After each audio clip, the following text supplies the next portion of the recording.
Oui, on a fini le tournage en Irlande il y a quelques semaines et il est actuellement au montage et on s'occupe de la musique avec les Chieftains. Bon, je vais vous demander de nous dire en deux mots, par exemple, ce qui vous a guidé dans le choix du sujet.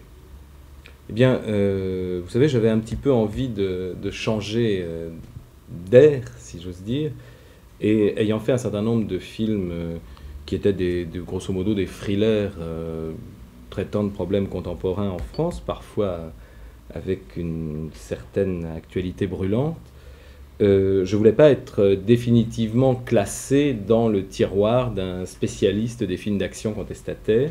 J'avais envie depuis un certain temps de faire un film qui soit plus délibérément un film de réflexion et aussi plus délibérément un film romantique, un film romanesque. Et j'ai rencontré le livre de Michel Déon, Un taxi mauve, que j'ai trouvé un livre superbe et dont j'ai eu très vite envie de faire un film. Avec d'ailleurs une distribution assez éblouissante. Alors, je me demanderais peut-être, me permettre de prendre chaque acteur à tour de rôle. Bon, je voudrais d'abord, par exemple, Philippe Noiret. Donc, quel personnage campe-t-il dans le film? Eh bien, vous savez, de toute façon, je crois qu'on fait toujours un petit peu le même film, de même qu'on écrit toujours un petit peu le même livre. Et si le Taxi Mauve est au premier degré, au départ, un film très différent de ce que j'ai pu faire, en fait, c'est un peu la même histoire. C'est-à-dire un homme qui cherche la vérité, qui croit la découvrir, qui essaie d'en faire profiter ses contemporains, mais en fait, ses contemporains n'ont pas très envie d'entendre cette vérité. Et cet homme-là, c'est Philippe Noiret. Philippe Noiret, dans le film, joue un homme qui a sans doute été un homme d'action, qui est à l'automne de sa vie, qui a 55 ans, 50, 55 ans, c'est-à-dire un personnage un petit peu plus âgé en fait que Philippe, et qui s'est retiré des affaires politiques et qui a probablement été un grand journaliste politique de gauche en France, qui est un peu las de ce qu'il voit se passer et qui est allé faire retraite à la suite d'un grave accident personnel. Son fils est mort dans des conditions dramatiques et qui se retire dans un petit village en Irlande.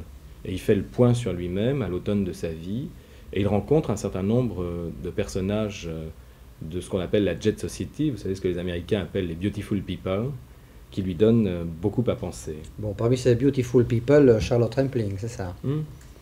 Et Charlotte est une jeune femme issue d'une grande famille d'origine irlandaise, grande famille américaine d'origine irlandaise, qui a fait un mariage de raison et un mariage plutôt destiné à vogue qu'à son bonheur personnel, puisqu'elle a épousé un collectionneur de papillons, prince de Hanovre, qui a apporté à sa famille multimilliardaire en dollars un titre et une sorte de prestige après lequel il courait depuis un certain nombre de générations, mais elle n'a pas vraiment trouvé le bonheur dans ce mariage, et elle croit l'entrevoir avec l'espèce de côté idéaliste que lui apporte Philippe Noiret.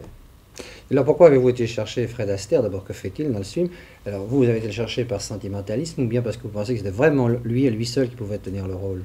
Mais je vais vous dire, il y a dans le film, et comme il y avait dans le roman, un personnage merveilleux de vieux médecin de campagne alcoolique, extrêmement bon, boudeur, bougon, rageur, toujours un petit peu entre deux whisky, et qui arpente les routes d'Irlande juché sur un taxi mauve.